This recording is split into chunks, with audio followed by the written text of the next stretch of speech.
గత 20 ఏళ్లుగా కోమాలో ఉన్న సౌదీ యువరాజు అల్ వలీద్ బిన్ ఖలీద్ బిన్ కన్నుమూశారు. స్లీపింగ్ ప్రిన్స్గా ఆయన వార్తల్లో నిలిచారు. ఒక ప్రమాదం తర్వాత దాదాపు 20 ఏళ్లుగా కోమాలో ఉన్న ఆయన సుదీర్ఘ పోరాటం తర్వాత ప్రాణాలు కోల్పోయినట్లు అల్ వలీద్ తండ్రి Khalid bin Talal Al Saud ఈ విషయాన్ని ధృవీకరించారు. అయితే అల్ వలీద్ 1990 ఏప్రిల్లో జన్మించారు. బ్రిటన్లోని మిలిటరీ కాలేజీలో చదువుతుండగా 2005లో ఆయన ఓ కారు ప్రమాదంలో తీవ్రంగా గాయపడ్డారు. అప్పటి నుంచి కోమాలో ఉన్న ఆయనకు రియాద్లోని ఓ ఆసుపత్రిలో చికిత్స అందించారు.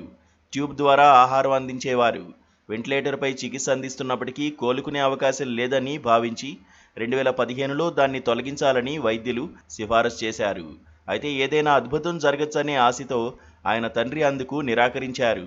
కాగా 2019లో వలీద్ ఓసారి కోలుకున్నట్లు కనిపించారు. చేతివేళ్లు కదిలించడం, తలను తిప్పడంతో యువరాజు తిరిగి కోలుకుంటారని అంతా భావించారు. అయితే ఆ తర్వాత ఆయన స్థితిలో ఎలాంటి పురోగతి కనిపించలేదు. తాజాగా అల్ వలీద్ కన్నుమూసినట్లు ఆయన కుటుంబ సభ్యులు వెల్లడించారు.